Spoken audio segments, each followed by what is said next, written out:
picture was taken in October 2012 in the city of Memphis, Tennessee, during a protesting march to City Hall by a group of public housing residents, students and faculty from the University of Memphis, and other activists. This group would not have existed without a 5-year-long action learning process. Like in many other American cities, in Memphis for decades, affluent white urban residents have moved to the edge of the city in the suburbs, leaving low-income African Americans in highly declining and therefore underserved inner city neighborhoods. For this reason, city officials have promoted aggressive revitalization policies aimed at reattracting affluent residents in central areas.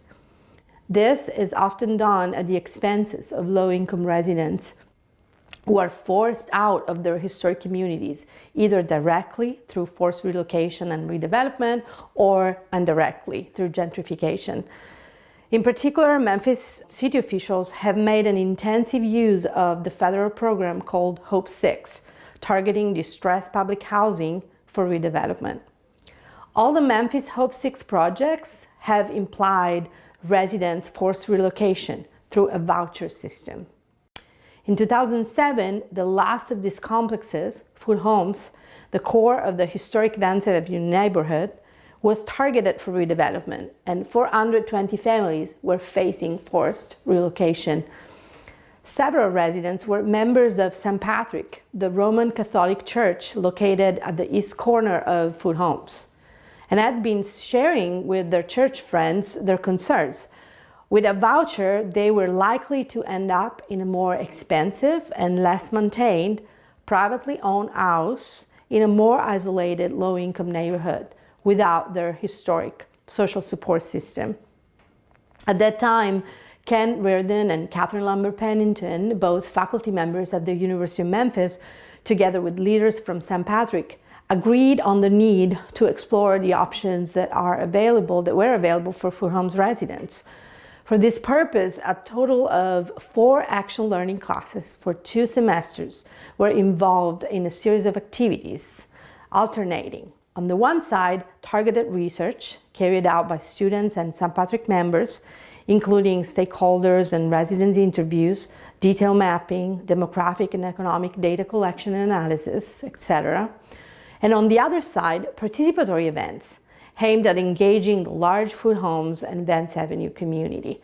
In particular, during a monthly community-wide meeting, residents were able to give feedback on the outcome of the targeted research and also join other participatory exercises such as community mapping, photo voice, design charrettes, and things like that. Through this process, it was possible to achieve what are supposed to be the 3 main goals of a newly established action learning partnership. First, to pursue a concrete, achievable goal. In this case, it was the production of a shared document called Vance Avenue Collaborative Preliminary Planning Framework, whose content was shared by local residents and leaders. The document demonstrates the economic feasibility and the social advantages of implementing revitalization policies that did not imply forced relocation. Second, to generate a small evidence of effectiveness. Planning and design activities were accurately paired with concrete initiatives for the direct benefit of the residents, such as an annual health fair, a community garden, and neighborhood cleanups.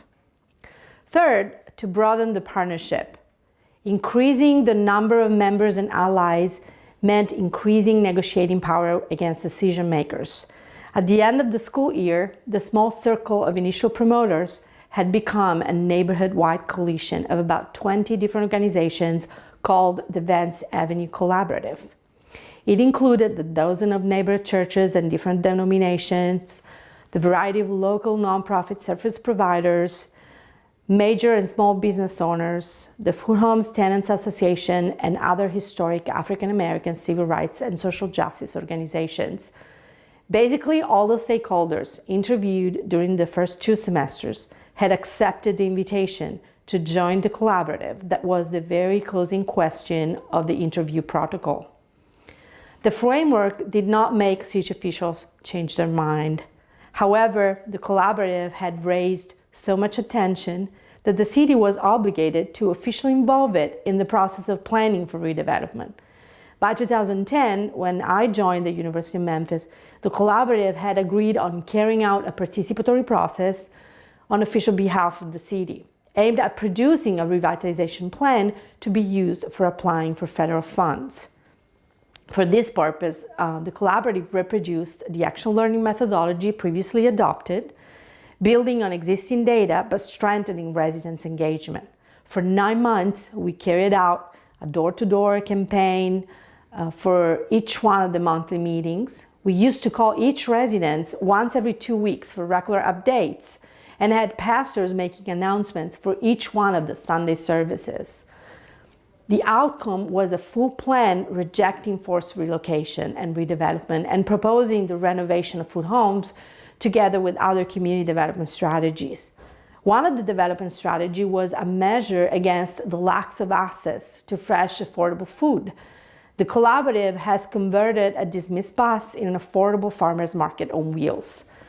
This was the beginning of a significant conflict with the city that lasted several years. And during the conflict, the collaborative has succeeded in only delaying but not stopping the demolitions. Today, half of Foote is gone and the other half is empty, waiting for the bulldozers. However, the approved redevelopment project had to take into account some of the concerns raised by the collaborative. In the US, people relying on public support are often blamed for their lack of willingness to improve themselves and not being able to take advantage of the opportunities offered by the land of freedom to get out of poverty by themselves. For this reason, residents facing forced relocation, in order to benefit from housing vouchers, are often required to go through courses of self-esteem and self-improvement that are designed to teach them how to talk, to dress, how to manage a bank account, or prepare a CV. The Safe Foote Homes campaign was a change in perspective. Residents have described it as the first time they were given the opportunity to stand up for their rights. For many of them, the campaign was really the first time they were entitled to feel like not undeserving individuals, but as active citizens and proud members of a real community. The university did not play the role of facilitator with the city. This would be a huge mistake from an empowering standpoint. It is important that residents sit at the decision-making table and not just the university experts. In the choice neighborhood process, the city had tried to hire the university, just us, the university experts, but we replied that only the collaborative was available because community representatives should be there and speak for themselves. The university was important for other reasons, as residents have shared many times with us. The well-educated people, the ones that they had been told to imitate during the self-esteem classes, were not only hanging out in the neighborhood, they were asking to learn from residents, making them feel like what they knew was important. This was a major empowering mechanism.